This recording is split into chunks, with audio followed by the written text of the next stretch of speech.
We have a storm going on, so hopefully my Okay. connection remains.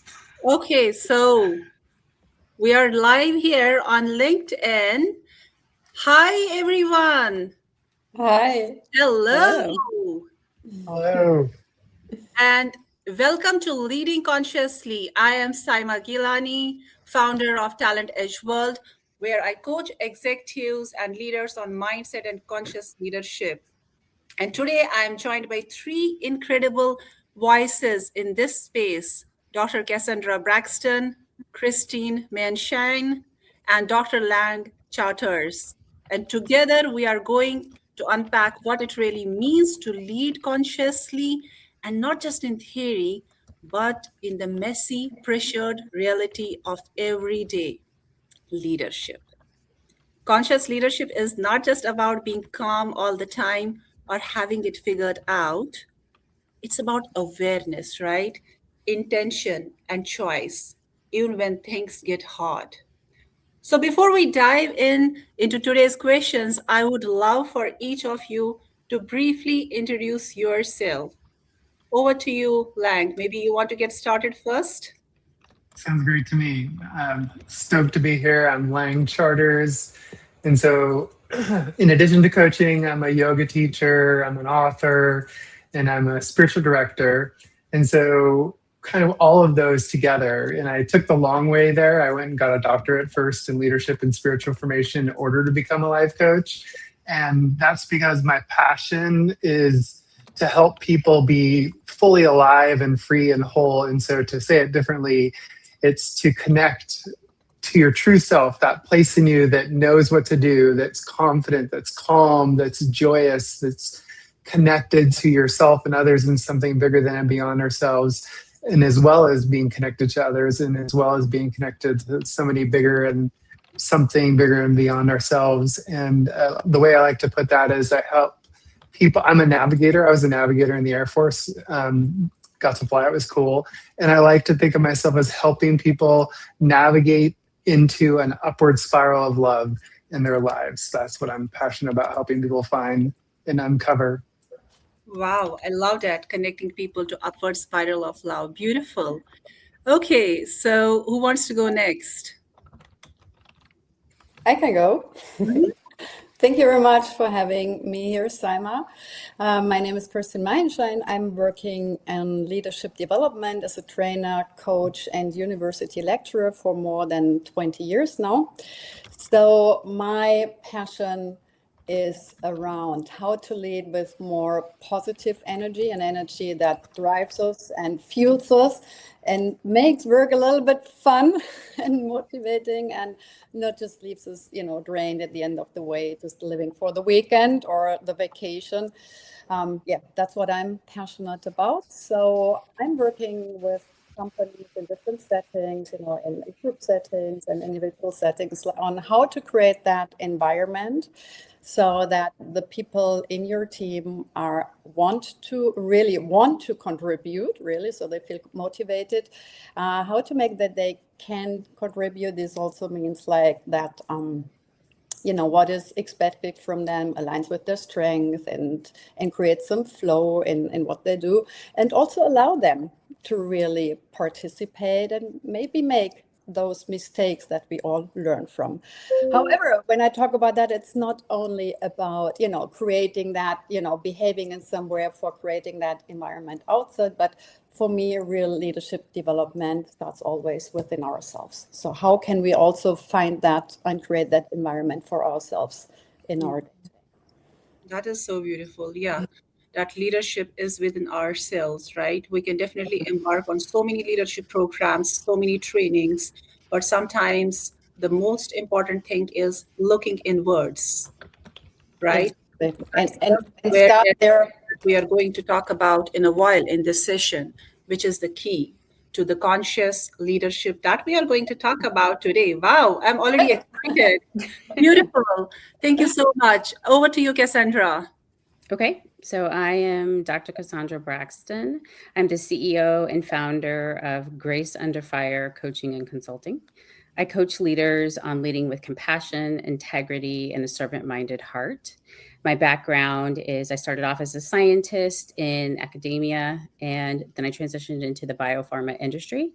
From there, I grew from a scientist to then getting my MBA. So really becoming passionate about business and understanding how science and business intersect. From there, I became a leader, leading different teams and organizations. And that's where I found my passion for leadership, and really being conscious of trying to be a leader that is compassionate to their team, that is empathetic, and leads with a servant-minded heart. So my passion is to help transform leadership, because I think that's an area that's very important today when we have so many pressures and demands on our time.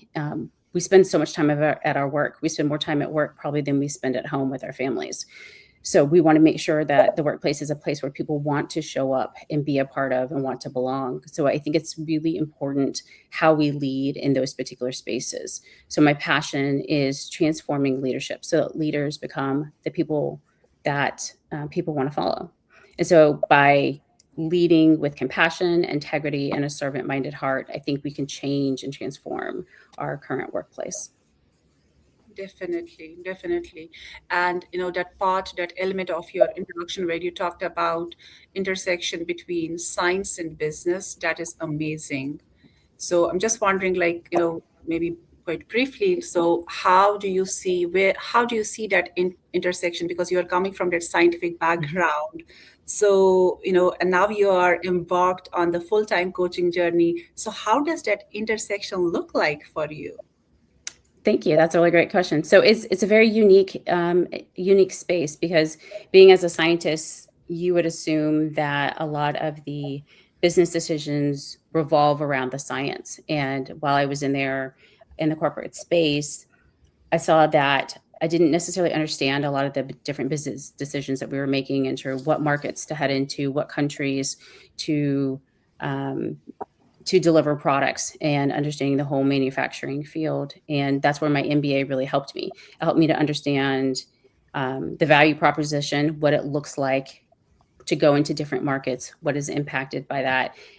And it also transformed me as a leader, because I gained a lot more self-awareness in that space, because it taught me how to stand up and to advocate for myself, and also to see what the needs of the business were and how to align my interests with the needs of the business. But coming from a scientific background, your mind is not thinking about that at all. You're thinking about scientific discovery or ways that you can create new testing applications or diagnostics that can go into the industry, but you're not necessarily thinking about, it's great that you have the science, but then how do you actually get it to the patients that need it?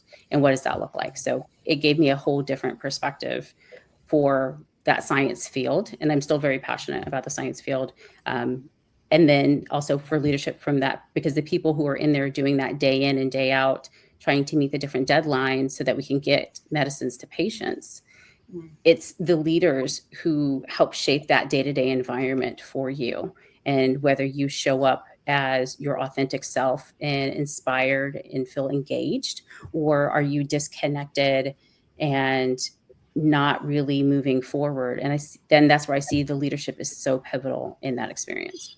Of course. Thank you for sharing that. And be it science, be it technology, be it philosophy, or be it the education field, like you, Christine, you're coming from the education field, or the Air Force field, Lang, as you are now, you have served in U.S. Air Force. So no matter where we are, leadership is important, right? So just briefly about me, yes, I'm, I recently founded Talent Edge World. So I have I think it's almost now more than 18 years in HR background across different continents. So I have, worked in different cultures and different continents, and recently moved to the United States. My previous experience was in Europe, and I have worked with different types of leaderships, I would say the charismatic leaders, the transactional leaders, and the seed of being a coach was planted back in Europe while working with a highly charismatic leader. And that time I didn't even know that one day I will be a coach. So when I moved here, something shifted in me and I realized how important leadership is, right? I would see people burning out right in front of me, I couldn't do much. So it's really about that leadership. So when the leadership is conscious at the top of the pyramid, it automatically trickles down across all the layers. And that's how the culture of the organization is enhanced. So it's not really, you go and have those one-on-ones with each and every person in the team or organization. But if the leadership is consciously working and they are above the line, which is more open and receptive, I think, the work is 99% done, right? So, and that was a time I realized, okay, this is a time to step back from the corporate world and do something which I'm passionate about. And it was about seeing that smile on the faces of the people and spark in the eyes of the people. And that's when I realized, most of the time for me was spent in coaching in the corporate setting. Why don't I choose a full-time coach and just work with whoever I want? So voila, here I am as a coach.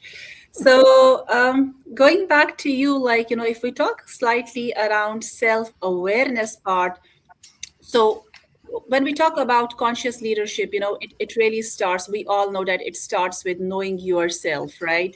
But we all have those blind spots. So can you share a personal moment where you realized your own mindset or your own habits were actually getting in your way? And how did you shift? I can go I- first on that one. Or Kristen, if you want to go first. Go Okay. first, Cassandra. So I talked about my early science career. So as I transitioned from academics into industry, I was used to working independently, just kind of putting my head down and getting the job done. And what I realized, I was waiting for permission to be able to step beyond that and to move into different spaces. And what I took me, a few years to really learn that that's not how you move ahead in the corporate world. You need to show initiative and drive and actively seek out opportunities to take on. Whereas I was waiting for permission. So I had kind of had like my head down, just working hard, hoping someone would notice me. And that's not what happened at all. And so as I started to develop more in understanding that business mindset, it really helped me to see that you need to go out and advocate for yourself, but also let people know what you want and volunteer to take on opportunities. So early on in my career, I was holding myself back. But once I gained that knowledge and information about how to drive my career forward, I actually started to see it moving and projecting forward. So that was some self-awareness that I had to learn about, just being a scientist who's at the bench, working in the lab all day is not going to help you move ahead. Yeah, yeah. So that spark and that insight, that moment of maybe just pause, stepping back, is that like, keeping your head down, is it serving you? And it seems like the answer was no, right? Right. Yeah, Right. interesting.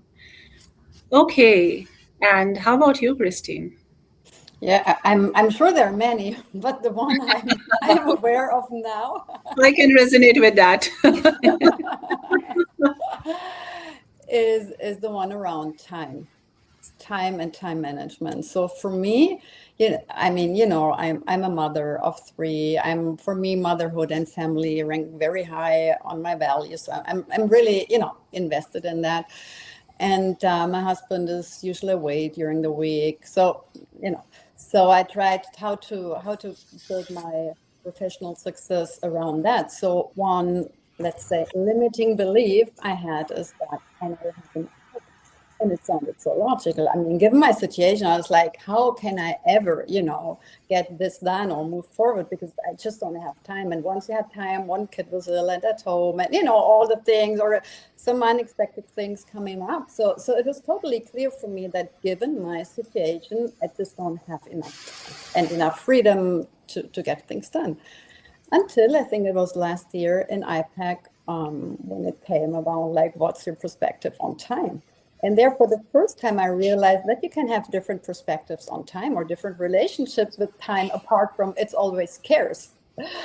And then it started to make total sense, because if you believe you just don't have time or not enough time, your brain is serving you. So whatever you believe, your brain is serving you to fulfill that belief.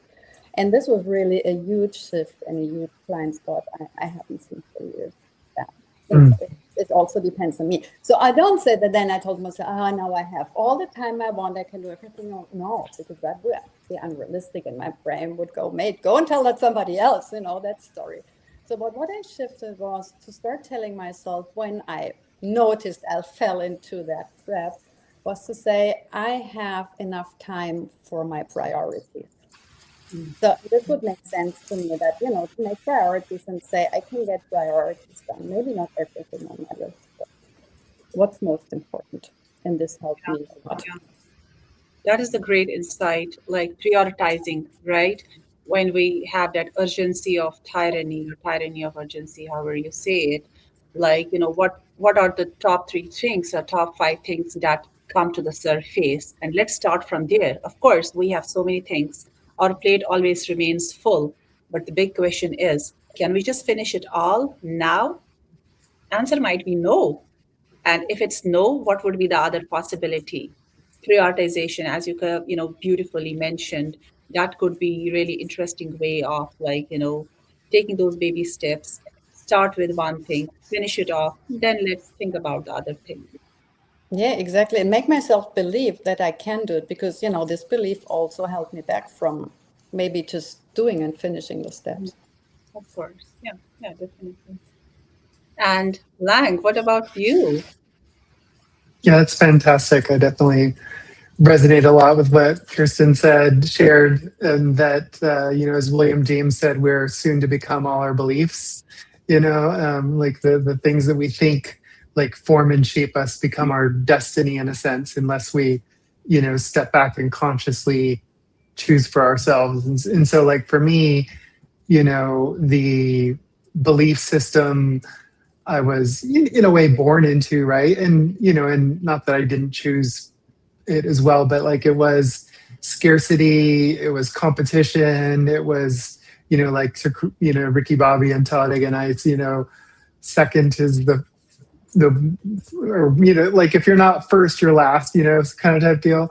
And, so it was all about scarcity and competition and making a name for yourself and getting money, like, and doing the right thing according to a very narrow way of thinking. And that love was good, but not a natural part of reality, or like we're kind of born unloved, if you will, like type deal. And so all of those beliefs led me to, be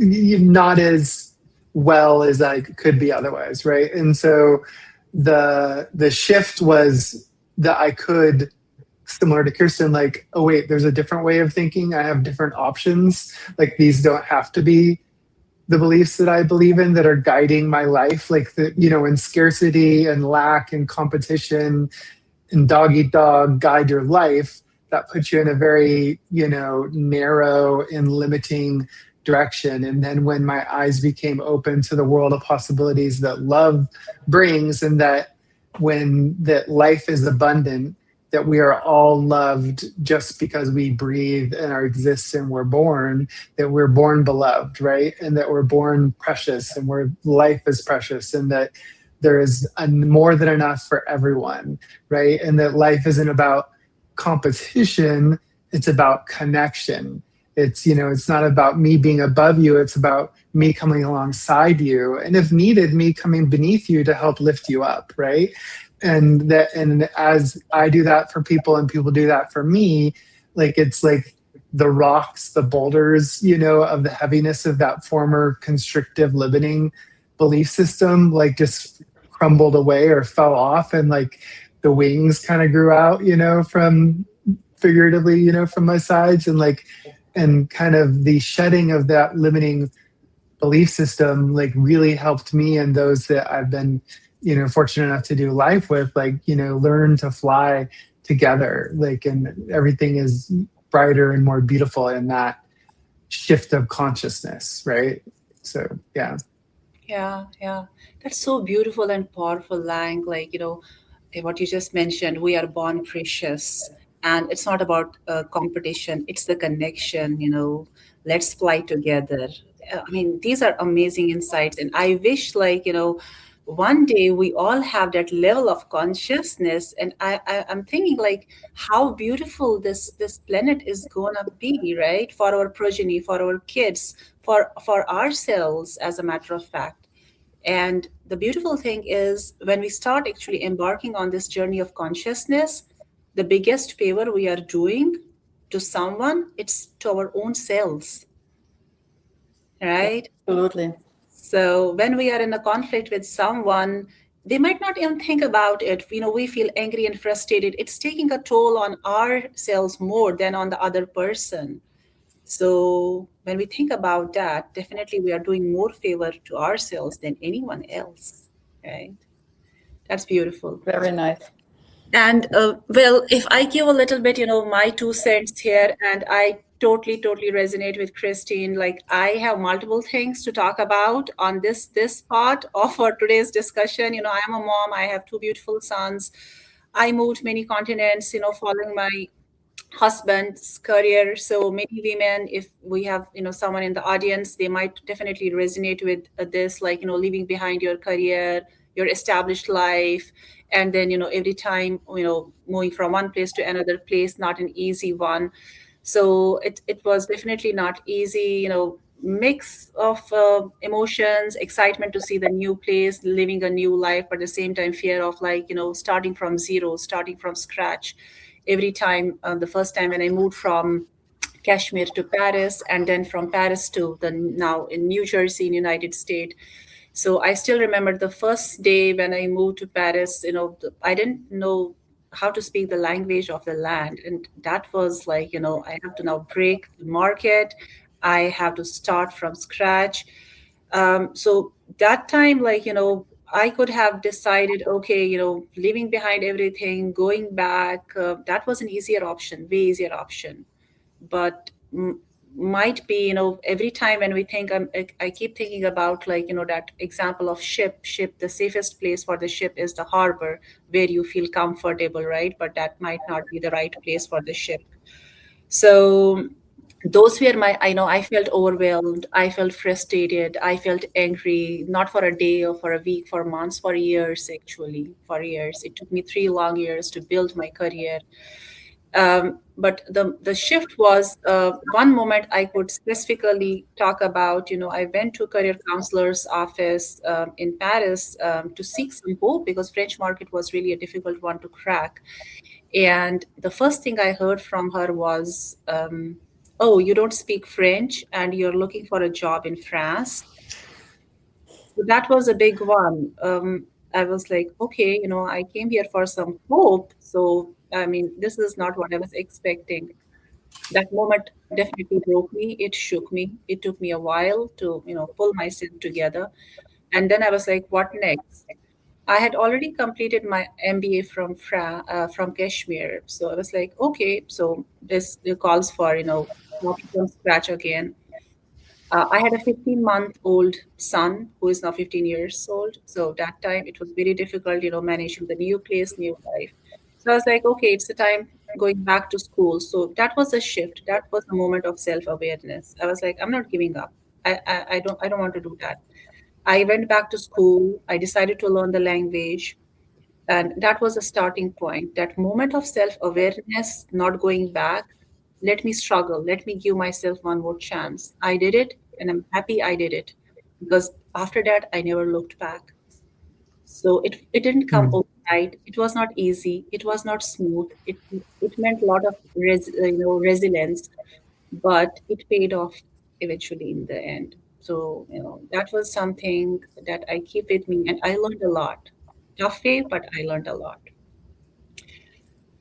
Okay. So let's move on in this interesting and insightful discussion. So, well, if we talk about some daily practices, like on a daily basis, so shifting our awareness doesn't really happen overnight, right? It happens in those small moments.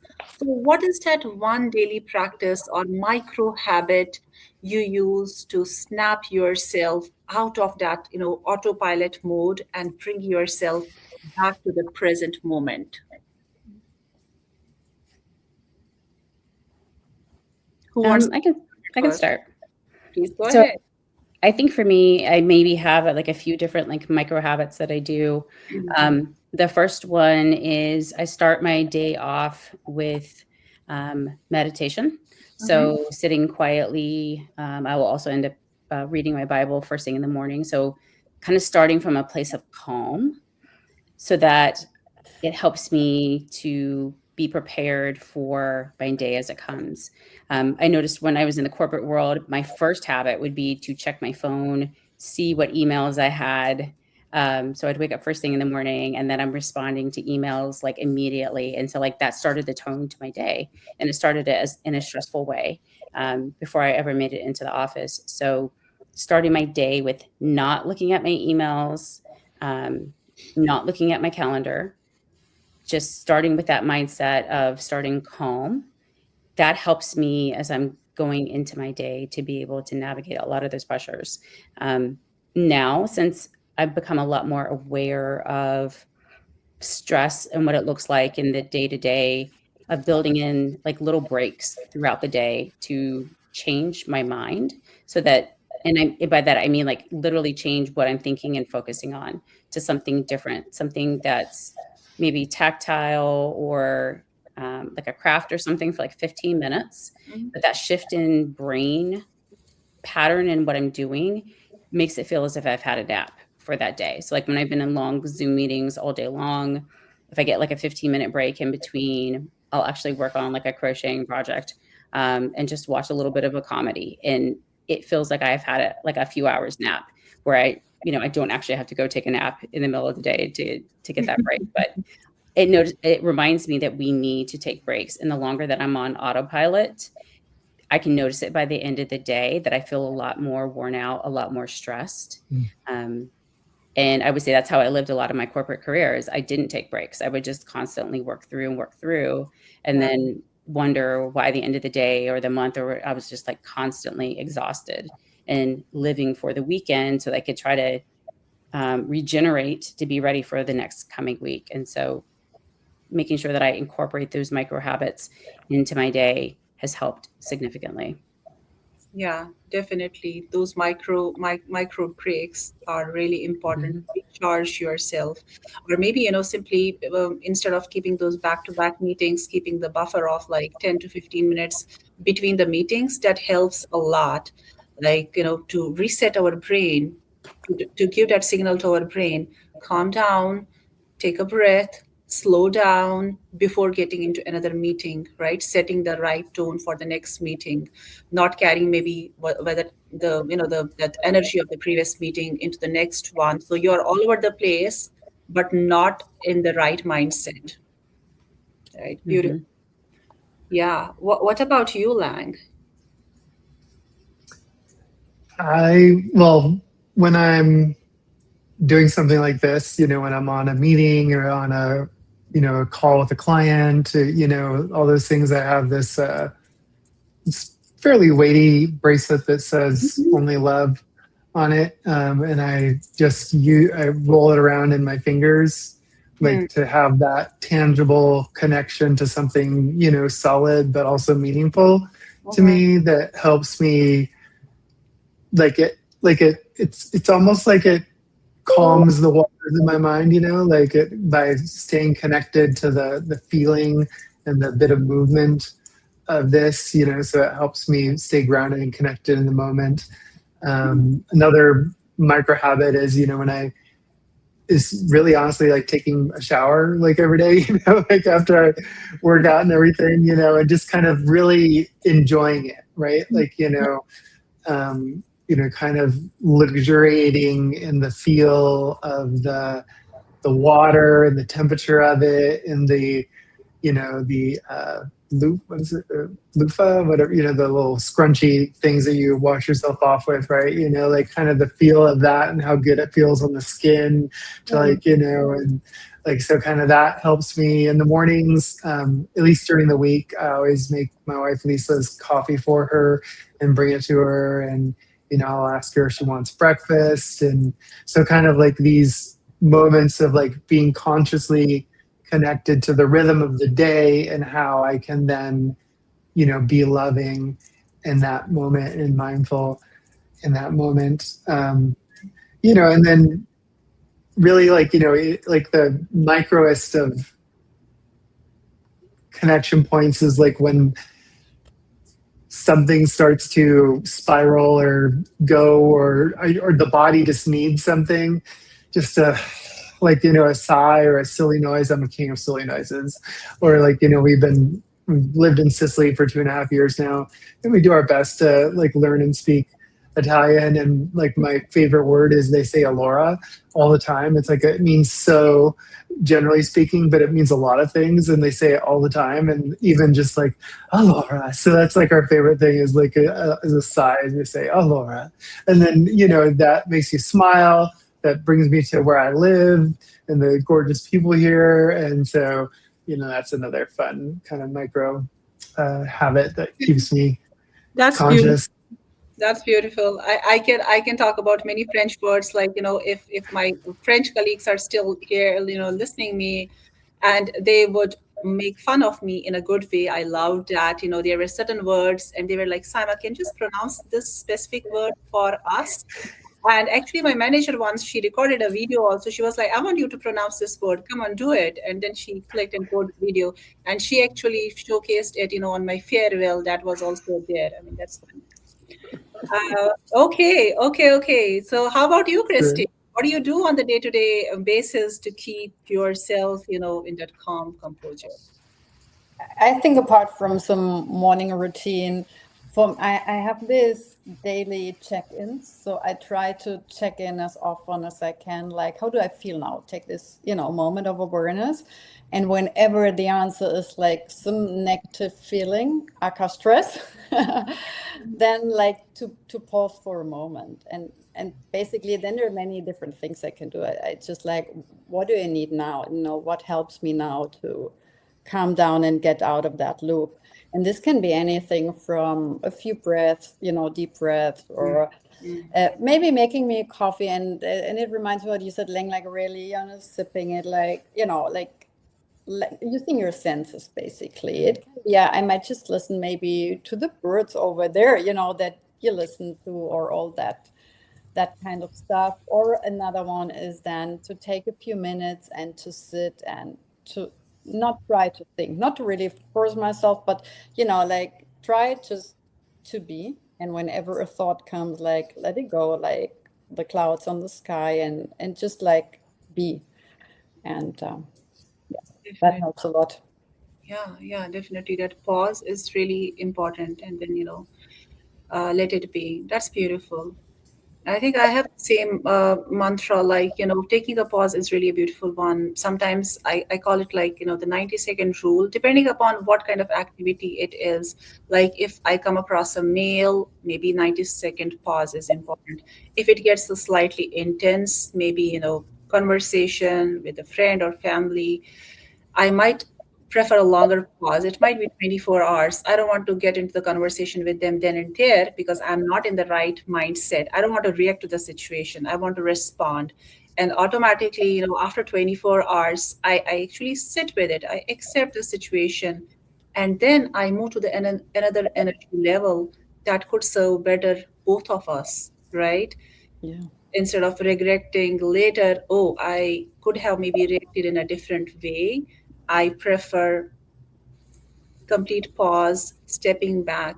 Let me revert to it after some time. And often those reactions, not really reactions, the way we respond are way better, and we fully accept those responses, right? Yeah, absolutely. And it sounds that then you make, it gives you the chance then like to really step out, let these wave of emotions fade away, and then really ask myself, like, how do I want to respond to it? No, and not just be driven by the automatic pattern Mhm. that's Yeah, driving to you wherever. not in that Yeah. autopilot. Yeah. Absolutely. Yeah, Okay. let the wave of emotions wave away instead of carry you with them. Yes, of course. I mean, we are all human beings, right? So yes, we do have, and there's nothing wrong with those emotions. But the big question is whether these emotions are serving us in those moments, right? Definitely. Yeah, Okay. whether they Mhm. command us or we recognize it and try it to get what we Mhm. call into the driver's seat, right? That's so true. Yeah. Okay. Mhm.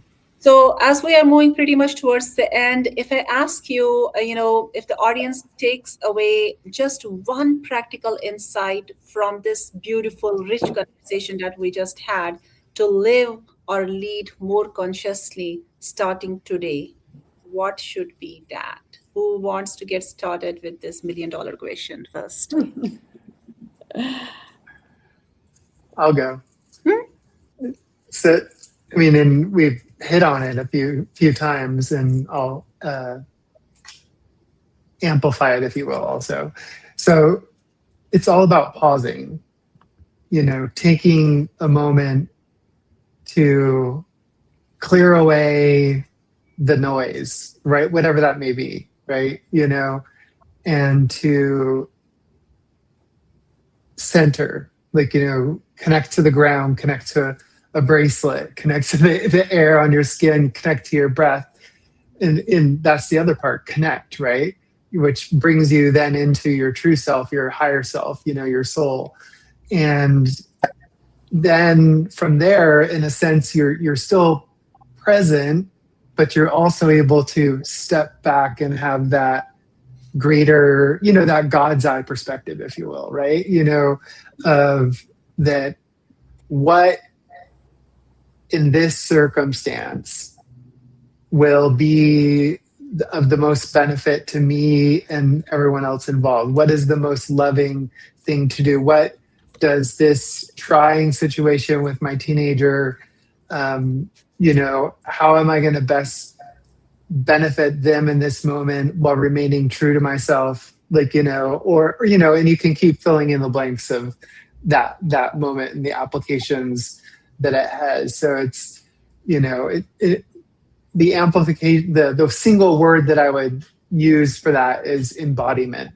That when we're able to integrate, right, not just be up here in our brains or in our emotions, but like be holistic, mind, body, spirit, like via that pausing, stepping back, feeling, connecting, centering, be embodied, then we're like an antenna for all the wisdom, all the guidance, all the love, that we need, right, in the moment. So that would be my takeaway. Yeah.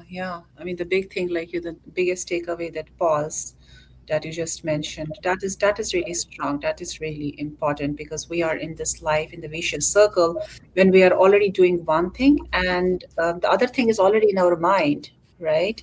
So we are already in the middle of one activity. Oh, this is the next I have to do. It could be even picking up our kids from the activity centers, or then preparing that dinner, or getting ready for that appointment tomorrow morning.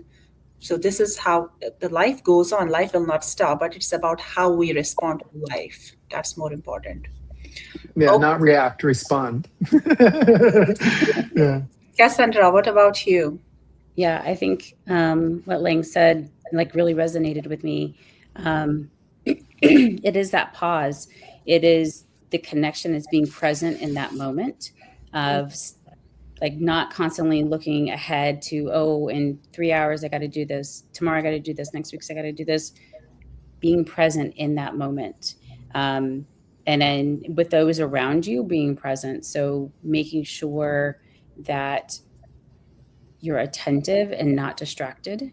So I think that's very important. And like turning off things that are like your notifications to do not disturb so that you can be present and you don't have something constantly distracting you in that moment. And I think that's helps that embodiment so that you can focus where you are, and notice how you're feeling, notice your breath, notice like what is going on inside of you, and then say, how do I want to respond? Like Ling said, it might be a frustrating situation, but I don't have to respond that way.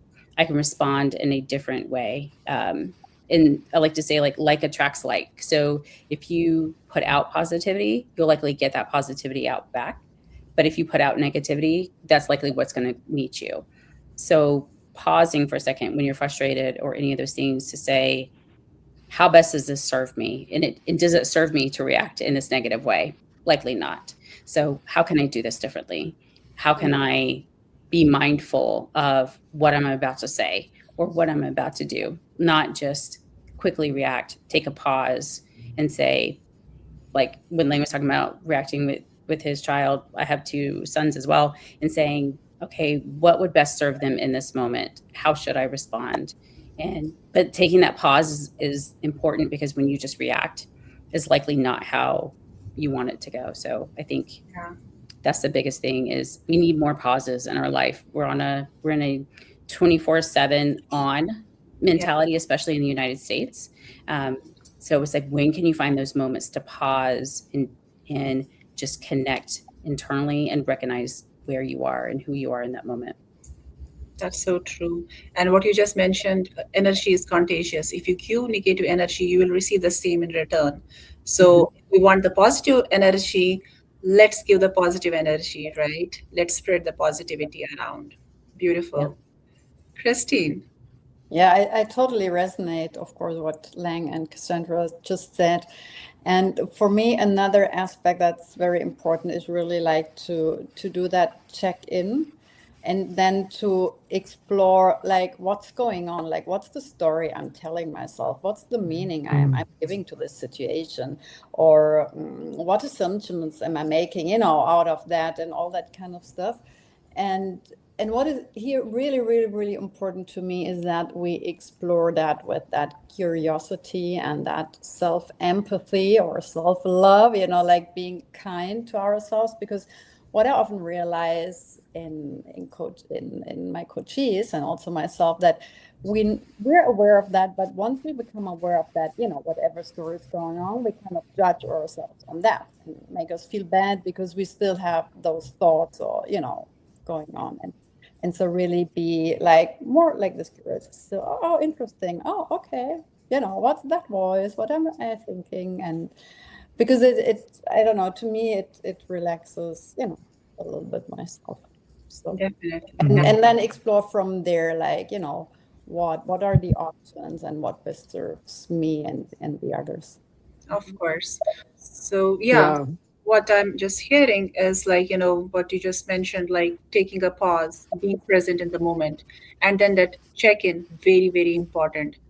And if I adjust my 2 cents here, we're talking about leading consciously, and we can lead consciously when we are open and receptive, when we have that element of self-awareness, which is a key to work on something and bridge that gap. If we don't have that self-awareness, we will never work on improving something within ourselves, right? So if we continuously work from that mindset, oh, I'm always right, we will never learn. We will never try to improve or bridge those gaps. I would be like, I'm the best. Sometimes we need to let go that concept of that I'm the smartest in the room, and learn from others, observe, what others are doing, what's going well, and then how can I improve? Just recognizing and labeling those acts, what kind of impression I'm leaving on the people I'm leading, or my family and my friends. Do I leave them resourceful or depleted? And if it's depleted, what could be changed within me? So those moments of self-awareness might be really, really important to make our lives beautiful, not only in personal area, but in professional area as well. Okay, with this, I'm just wrapping up. So very quickly now, as we are moving towards the end. So Cassandra, if you want, your potential clients to find you, how can they find you and which platforms? Great, thanks. Yeah, so I can be found on LinkedIn under Cassandra Lambeth Braxton. You can go to my website, which is grace-under-fire.com. Those are the best ways that you can reach out to me. Beautiful. And what about you, Lang? So for me, Lang Charters most places. So Facebook is a great place for sure. Instagram's pretty good too. On LinkedIn as well. Don't use it as much, but I'm there and check it. And I'm on Substack, and on Substack, Light and Love with Lang. So that's my brand, if you will, is Light Love Lang. And so that is also my website, would be lightlovelang.offeringtree.com. Great. Okay. You have to teach me, by the way, Substack. I'm not using it. It's great. Substack's good. Yeah, we'll talk about it offline. So, and Christine, what about you? Where can your potential clients find you? Very easy on LinkedIn with my name. Beautiful. Okay, here we go. And same for me. I'm on LinkedIn and my website is Talent Edge World. So thank you all for sharing all these beautiful insights and for sharing these great thoughts and the great takeaways. And I hope our audience enjoyed it as much as the energy we created there, and they could feel that energy. Thanks all, and I wish you all the best in your endeavors. Have a great rest of the day. Bye-bye. Thank Thank you. you very much. Bye. Thank you all. Thank you.